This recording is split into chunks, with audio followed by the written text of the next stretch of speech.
चांदनी रात में परियां धरती पर उतर आती हैं। ठीक वैसे ही एक परी इस सरोवर के पास उतरती है और सरोवर में थोड़ा नहा धो के उसके आसपास में जितने सारे जंगल, पहाड़े, झरने, सब जगह थोड़ा घूम के जैसे ही रात खत्म होने वाली होती है वो उड़ के अपनी परियों की दुनिया में चले जाती है। उस दिन शरद पूर्णिमा था। वो परी नीचे उतरी थी धरती पर। वो तालाब में नहाती थी। बहुत ही खुशी से वो तालाब में नहाती थी। तभी बिरजू मछली पकड़ने के लिए अंधेरे में आ रहा था, क्योंकि वो जानता था अंधेरे में कोई नहीं मछली पकड़ने आता और सारे मछलियाँ जल्दी ही पकड़ में आ जाती है और बहुत सारे ही पकड़ में आ जाती है। इसीलिए वो रात खत्म होने से पहले भोर को मछली पकड़ने आ जाता था। बिरजू जैसे ही वो तालाब के किनारे पहुंचा, उसका नजर एक जूते के ऊपर पड़ी।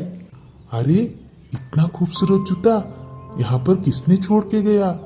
ये तो कोई साधारण इंसान का जूता नहीं है। अरे जो भी हो, इससे मैं अपने माँ के लिए ले जाता हूँ। मेरी माँ इसको पहनेगी तो उसे बहुत ही आराम मिलेगी। बिरजू उस जूते को लेके चला गया। परी ने जैसे ही अपना स्नान खत्म किया, किनारे पर आई और देखा उसका उड़ने वाला जूता वहाँ पर नहीं है। वो बहुत ही परेशानी में आ गई।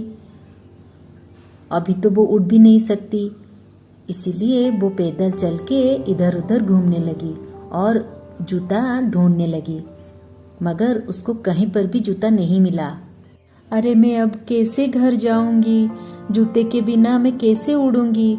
जूता पहनती हूँ तो मैं उड़ पाती हूँ, अब मैं क्या करूँ?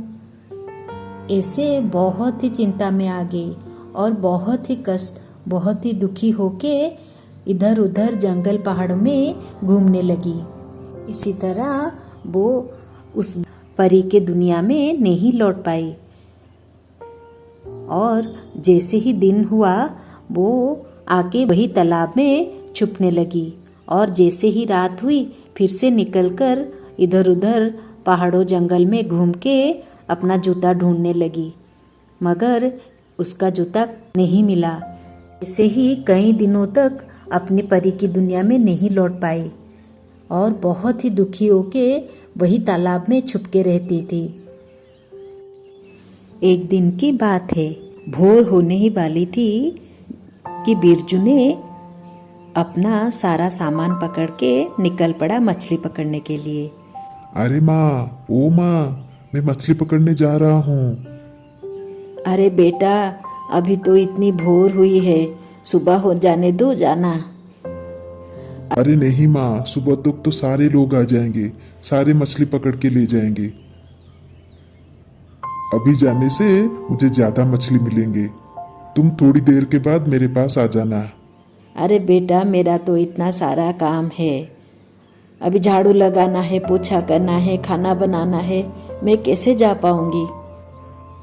अरे माँ, थोड़ी देर के बाद तुम जब आओगी, मेरा जितना भी मछली पकड़ा हुआ होगा तुम उसमें से थोड़ा ले आना हम दोनों के लिए, और जो बचेगा मैं सारा लेकर बाजार में बेच दूंगा। अच्छा ठीक है, तू अभी जा। ऐसे बोल के बिरजू निकल पड़ा मछली पकड़ने के लिए और रास्ते में सोचता रहा, अरे इतना दिन हो गया मैं मछली पकड़ रहा हूँ, मगर मुझे एक भी बड़ा मछली नहीं मिला। आज अगर मुझे एक बड़ी सी मछली मिल जाए तो बहुत ही अच्छा होगा। मैं उसको बाजार में लेके बेचूंगा और जितना भी कमाई होगी मैं उससे एक बड़ा सा जाल खरीदूंगा और तालाब के बीचे बीच जाकर बहुत सारी मछली पकड़ूंगा और उसको बेचकर कितना सारा धन कमाऊंगा। ये सोचते हुए बिरजू तालाब के पास पहुंच गया। आगे की कहानी देखने के लिए हमारे चैनल को लाइक और सब्सक्राइब करें। आगे की कहानी बहुत ही जल्दी आने वाली है।